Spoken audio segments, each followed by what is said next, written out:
As women, we are strong. One of you is about to become Miss Universe. Miss Trinidad Tobago is Miss Universe. We are resilient. They are more accepting today, the African in us, than they used to.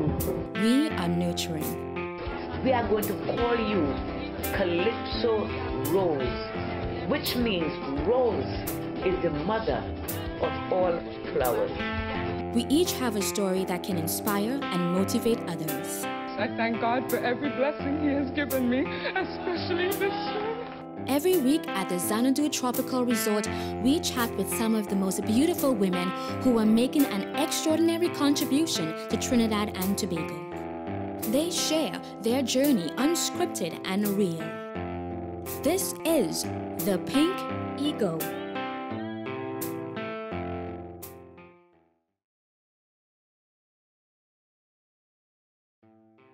Good afternoon, ladies. Good afternoon. Thank you so much for being here with me. This is a very special episode of the Pink Ego. I know, Athaliah, you're not a stranger to the show, so I'll get to you. But I have Rachael Redman here today. So, Rachael, tell me a little bit about yourself. Okay. So, I am 34 years old. I am a mother of 3. I am an entrepreneur where I have my own business. Yeah. I'm into fashion. I call my business the Makeover Center because you can come in there and get everything done from your hair, nails, makeup, clothes, accessories. Everything. You name it, the works. And I mean, not to think, but Rachel and I have been friends for years. I think more than 20 years, so don't ask us how old we are. But yeah, I know you're 21 still, though. So, right. Yes. So we've been friends for a long time, and I definitely, seen you grow, and I'm just so proud of everything that you've been doing. So just one of the reasons why I wanted to bring you onto the show today. And of course, Athaliah, like I said, you've been here before. You've lighted up our set before. With my craziness. It was, people enjoyed your craziness, though. Yes, but I mean, since the show, what have you been up to? 'Cause I know you're always up to something. Yes, I have. Hair to front. Well, definitely, I changed the hairstyle. I think what happened. I've been doing more into like videos and styling. So one of the videos I've styled for is Pretty. I did the wedding, the bridal scene. So the bridal dress is actually my design. Yes, from Aphrodisiac. The guys, they were wearing Dow Creations, and kudos to Dow. He launched in Tobago over the weekend. I'm so proud of him because over the years when he started, he actually started just doing the male collection alone with one female piece, and it's always for me. Yeah, he was like, there's nobody else to work in this. I was like, okay, so how are we going to do this, Dow? Yeah. Everybody going to be thinking you're trying to know something about your structure. It's strong, it's powerful, so I really appreciated that effort, to always include me in the set. So I want to say congratulations on that because he launched in Tobago. Yeah. So I saw the video, and it was actually really a good video. Yes. I saw that you were involved with the behind the scenes stuff, but I didn't know that it was a creation. Yeah, actually, my thing. Then well, gosh, this always get me teary-eyed with Devon Matthew. I style Ella. And it was really a tough time because that actual day we were doing the video the same night. Yes. Hug and everything before you go on the stage because I was like, yeah, you finally reached the event, boy. Yeah. And within just walking on the stage and coming off it that was it. Yeah. Wow. And I took it really hard because that day, he wasn't really his jovial self doing so many things. And I thought I should have seen that being a friend, Right. Like, he kind of quietish, and I kind of was like, so that's why you always have to ask someone, are you okay? Are you alright? Yeah. And I felt bad about it. So, I mean, a lot of people would say, like, you're supposed to know because you're all a friend, but sometimes you'd be like, sometimes you're probably in your feelings. You just kind of brush it off. But definitely that was such a shock to everybody. For sure. But we're here really to kind of talk a bit about a lot of different things. Actually, we're trying to get everything in. But one of the things I remember recently, I did an interview, and a reporter told me something, and it kind of stuck with me, and it bothered me a little bit, I have to say. He said, when women are career oriented, they either can't have it all, that they always choose or they have it later down in life and stuff like that. And it really, really bothered me because I was like, well, why is it? I mean, I feel like that's a myth. I feel like that's something that probably maybe in the 18th century might have been true, but today and day women do everything, and we have created a balance that works for us. So being businesswomen and being a part of so many different things, you know, you're studying as well. Yeah. How do you feel about that? And I will start with Rachel. To be honest, I think it is something that's hard for men to accept, especially when a woman is very much business oriented. But if you meet somebody that is willing to understand and work with you, I think it is possible to do it. But I also think it's very hard to find someone to work with you and do it with you. So I wouldn't say it's 100% a myth, but it's not impossible at the same time. It's just finding that right person to do it with. Right. Having that How do you understanding. feel about that? Well, what I look at, I always look at the who is who in entertainment, especially because that's my favorite. When I think about Jay-Z and Beyonce, and he accepts the fact that she is career driven and he backs that. In my life, I would like to understand that somebody could understand that that is who I am, and the journey for me actually is needs you to back that as well. So when I've been told before, you know, because of who you are and the things that you want to do, you intimidate me. Yes. A guy told me that before. I've had that too. Okay, here and we go. I was like, but wait, you know too, you know? Yeah. You know, it's like people know you, so... But it's different when it's the woman. No, but the thing is, that's supposed to be a plus for you. You know, because in my head is that he is doing his thing. And I was, in my game plan was always straight. I'm with somebody, they have to be at a certain level doing certain things, and I start to think about different ways to assist them. So that is what I started doing one time, because I was like, you know what? No relationship itself is like no island, no man is here, no man is an island. So I took that on myself, and you know what? If I'm here with this guy, I need to ensure that he's on his A game as well. So I did that. I mean, I've been in that situation too, where you know, like you're into, and I was like, well, that shouldn't be, because if I'm doing, like you said, if I'm doing something, and that means I'm able to really help you and be the kind of woman and part in putting your life. Secure within himself and open-minded. Yes, and open-minded. To be able to accept that a woman is that driven and that strong.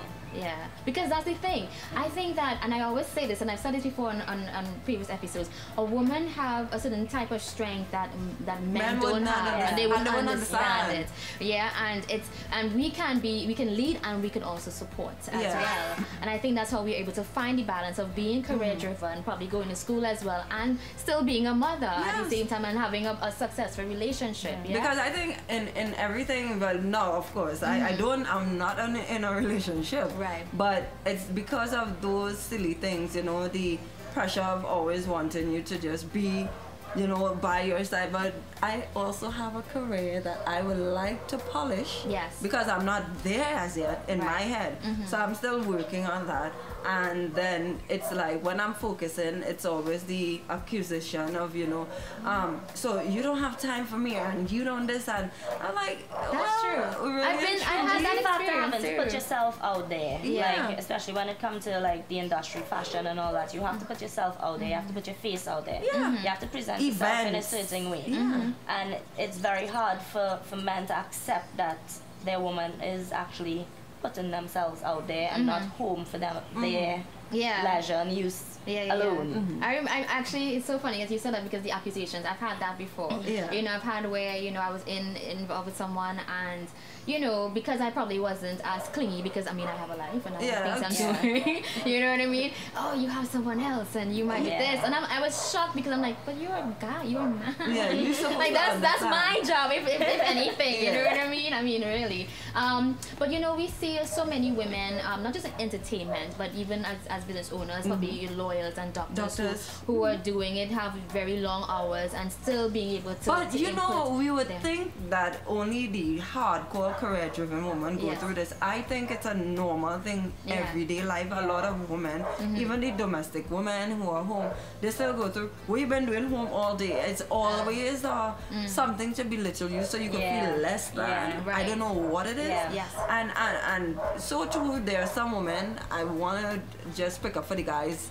A little bit, because there are some women who really overdo it. Yes, they're like, that's true. He's not making as much money as I am, and he's not, and they belittle a man for being you know. So it really makes it hard for even a modern day relationship to work how out. the dynamics is supposed to have. You have to find that key. That interesting that you say that too, because you know, especially when you're accustomed to being the leader or calling the shots, or being independent. Exactly. How does that now work when you're in a relationship? A lot of women can't find that balance because they're so accustomed saying, okay, you do this and you do that. When they get into a relationship, it's like, okay, they kind of want to be director. The same way, exactly. Well. How do you feel about that too?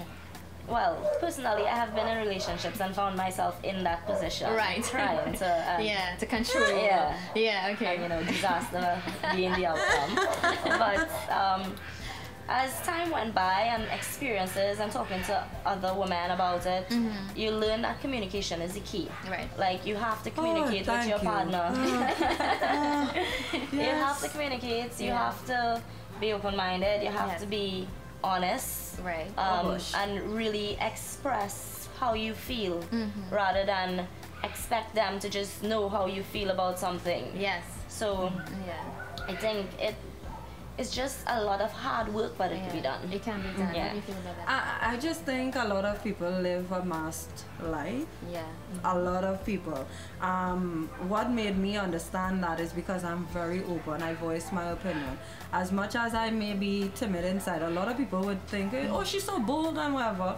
I think naturally, I want to say kudos to John Laventry, because I just know, being from where I'm from, I was forced to be bold and step out and always, you know, make people, I would like forcing people to understand, hey, I am someone too, and I deserve this equal chance. So that is what it made me do. And from that whole persona, a lot of people would think, well, hey, you know, she's from Laventry, so she's bad and whatever. No, we still have this stereotype kind of thinking. A lot of people thought about that. And I was like, okay, I'm just a typical girl. I was like so tomboyish. First off, ain't no boy coming my way looking like them. I was just like a boy.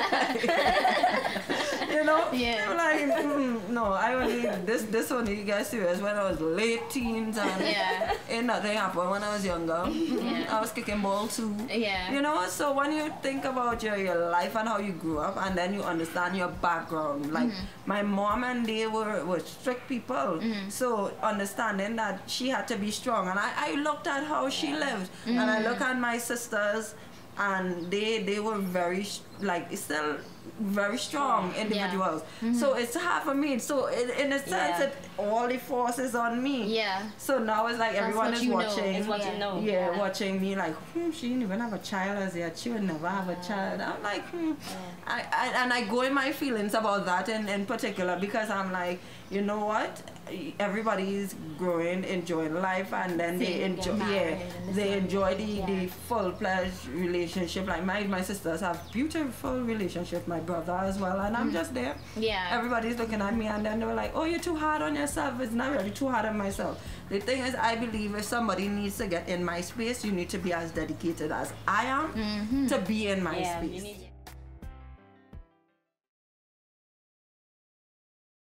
The thing is, I believe if somebody needs to get in my space, you need to be as dedicated as I am to be in my space. You need to be with it. I just want to just pop. Because I didn't grow up with dad being in the house. Pops and we like this, but still. Right.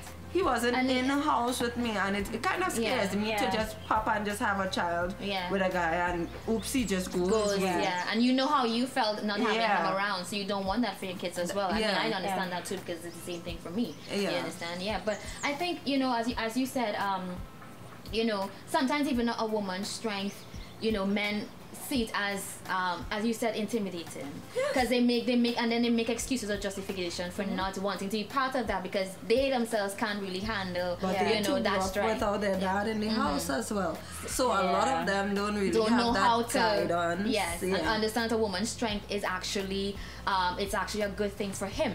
Yeah, it's a driving force that that she can add to you. It's like they always say, a man with vision needs a woman with direction. Right. And direction and vision mean you have to have strength in order to actually make those things happen. No, but still, when I think about some men, they need to also. No, hold on, we're not bashing nobody. No, we're not. No, we're not bashing. No, I'm just letting look. You also recognize I'm trying to take up for the two sides. Pink ego. Yeah, Pink ego to bash man.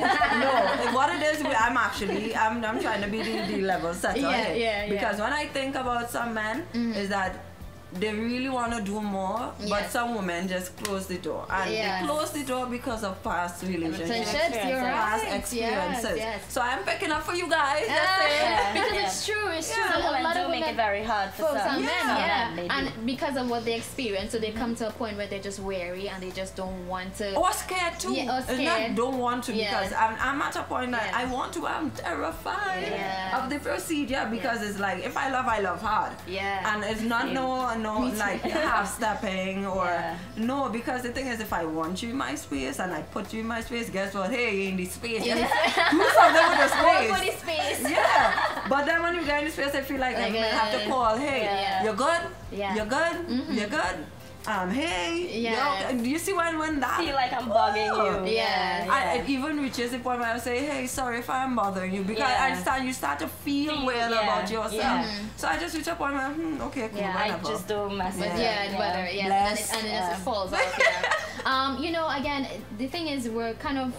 One of the things that I really wanted to kind of talk about as well too is I've realized in conversations with people, and even including with women particularly as well, there's these new types of connections that people are building. Recently I heard, or about a year ago, I was kind of privy to the whole situationship. You ever heard about that? What is that? I was talking to somebody. Situation. I would situationship, and I was like, that's a new thing, and I'm like, what? Why? And what baffled me? I'll explain it. Okay. And what I think I was terrified by it because women were becoming okay with it. Yeah. And that is really, when you're in a situation, it's like there's no commitment, there's no obligation, but you're having certain relations. So it's like an open, complicated. It's like friends with benefits. Friends with benefits. Pretty much. Papa, yeah. Well, I ain't friending nobody. With no benefit. Who ain't benefiting me anyway. You understand? That's just my saying. Like, wait. Yeah, but and it's something that is very, very common. But I think naturally, you're supposed to benefit from having a healthy relationship. Exactly. So I really don't think the context of situationship could work for me at all. If you want to just situate yourself in my space, no. Yeah, and that's the thing, and I think it brings me to a point that as women, sometimes we accept less than we do. A lot of times we accept less than what we deserve. We downplay. I've done that. We compromise. We step down instead of letting people step up to us. How do you feel about that? Rachel, we start. Yeah. How do I feel about that? You got it. All right. Okay, so I'll take the ground here and take it from me. Yeah.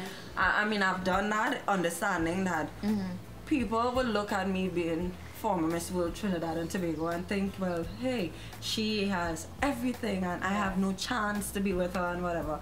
And in my head, it's like I'm just human, just like you. Yes. I work very hard. I don't have it all. Yes. And sometimes for a man, he doesn't have it all. And I think having certain people at his side would engineer the movement to want to be or do more. Yes. So and we all, as women, we all feel that way. Yeah. We all so I would think, well, being there, but you can't stop somebody from being who they really are.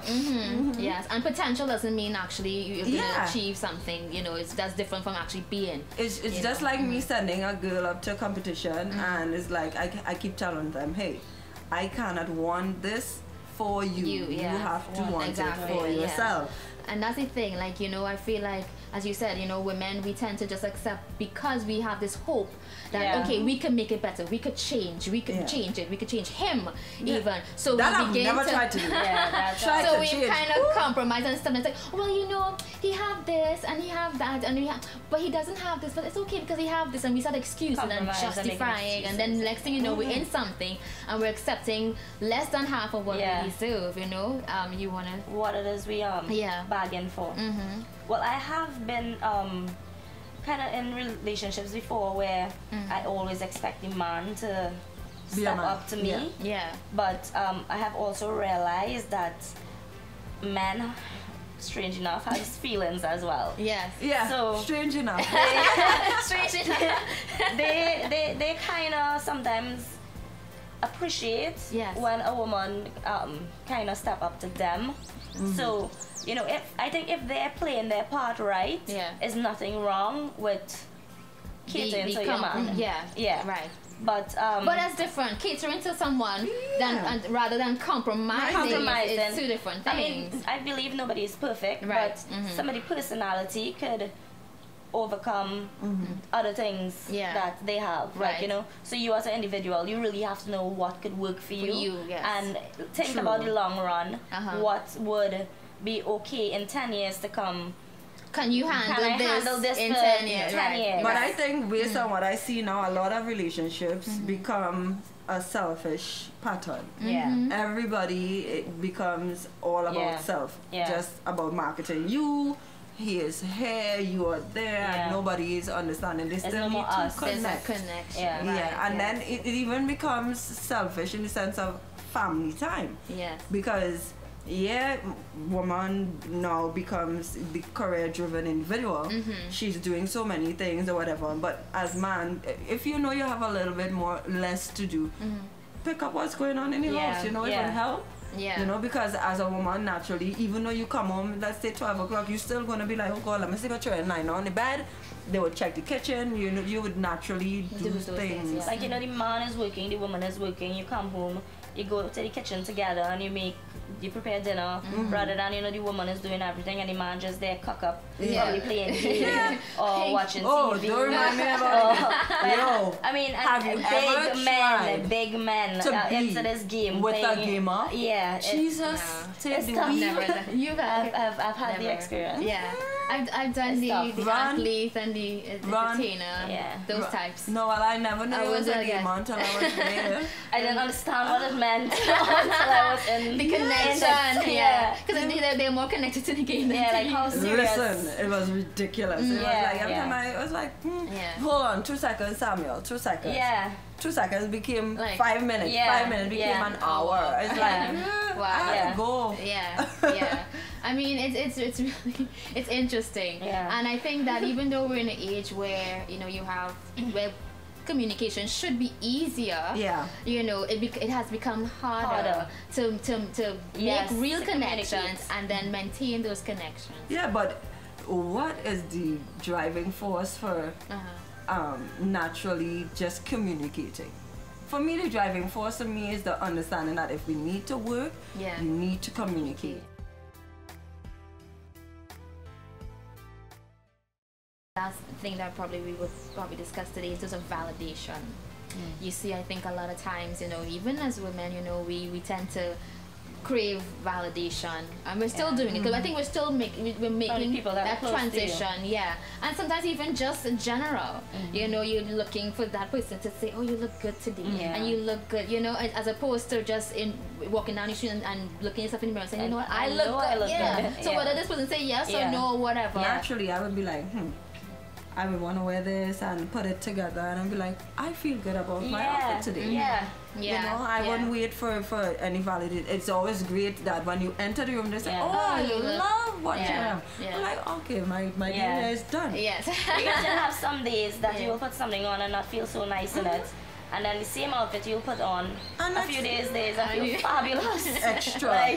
Because, I don't know, it's just you, and that is just how you feel, and you want to express yourself today. This is who I want to be today. This is how I feel. And I think, you know, one of the things that I really always want to to project on the show is women owning who they are. Yep. And you know, owning your journey, because nobody else have that journey but you. Nobody can see your vision but you. Exactly. Yeah. And I always want to, like, before we cut, I just want girls to understand beauty is really exactly what it says, skin deep. Because if you don't feel good on the outside, it does not portray itself on a great the example outside. A great example is, like, you know, a real beautiful person. Think about somebody who is so beautiful that you know and has a stink attitude, who you consider beautiful, and then they have a bad attitude. How that person actually looks completely different from when you get to know. And sometimes even you might see someone you think attractive, and that person in themselves not even confident, and seeing how beautiful they are as well, and that kind of I know some people like that. They're like naturally, like when you see them on the eye, they're easy on the eye and everything like that, and then like it's either two things: they have a very bad attitude, or they go through so much that all they could do is cry. So it's like, you know, and that is why I don't. That's why I don't really walk around judging people or having too much mind. Most people who enter into my life always start at 100. You lose marks. Me too. That's what I do. That's what I do. Really? You get 100. Yes. I start you at 100, and then I start. You lose marks. Wow. I don't build points, and I men do that. Men do that. Men do the opposite. They come from 0 or whatever, and then they build from there. And then they build, and then they build. We do the opposite. What are you laughing at? Trying to laugh. Start a little 40 and then say, alright, she have a little good smile. 5 points.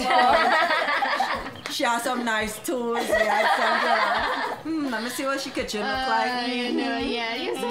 That's how they start. But me, you start with 100. As soon as you start to act crazy, I'm like, alright, cool. 50. Crazy, 50. Well, maybe a whole 100, depending on how crazy. You know. But ladies, thank you so much for coming. I had such an amazing time, and I hope I can bring you back again, and we can have even further discussion. Once I have time, I'm here. Hey, you will have time. Hello. We'll make time. Hello, thanks. Yes, so thank you, Athaliah. And loving the new hair. Loving the new hair. And you know, well, Rachel, you know, as I was yours, I know you. And they're trying to get me to do the color thing, so maybe eventually I'll. But like, if there's anything, I'll come and visit you. Yes. And you have a new store, your new location. I call it Zeta Express because it's a smaller version where I just do like makeup, facials, waxing, and that's Woodbrook. In Woodbrook, on Carlos Street, number 3 Carlos Street. Check it out, okay, girls. I know what that is. You never know where it is here. Okay, and well, I go to the one in Augustine, so you know, when I have the time. Well, I'm the best of both. Sure. Yeah. Thank you so much again, ladies. Indeed. Thanks for having us.